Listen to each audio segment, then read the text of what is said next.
最近，印度的第一艘国产航母总算爆出了点正面消息。在经历了近20年的制造过程，连续几次的马上海试之后，印度维克兰特号航母终于准备在今年年底进行海试了。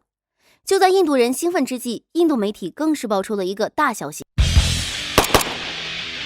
据印度《欧亚时报》在当地时间10月14日的消息显示，因为疫情影响而被迫推迟印度的维克兰特号航母即将于今年12月展开海试，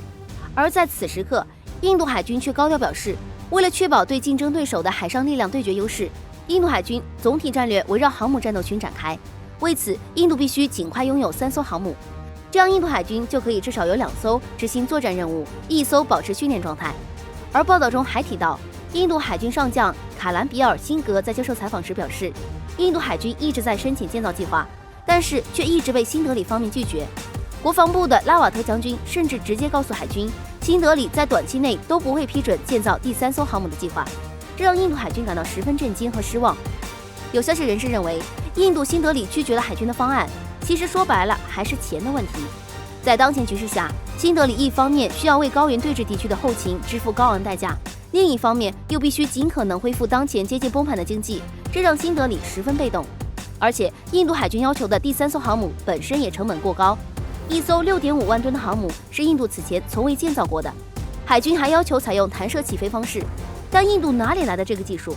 颇为讽刺的是，印度海军在对外讲话中还装可怜地表示，为了降低成本，印度海军可以放弃核动力这一要求。这话说的，真当新德里同意建造核动力航母，印度就弄到相应技术一样，也不知道是哪里来的自信，觉得前1艘轻型航母维克兰特号折腾出来了，自己就能一步登天上核动力。再者，印度这个国产航母本身说是要到年底海试，但是从最近放出的消息来看，船上依旧满是手脚架，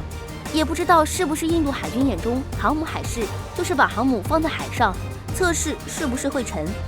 颇为有意思的是，印度海军为了能够通过第3艘航母的建造计划，还通过一些印度专家学者在舆论上制造话题，来与新德里扳手腕。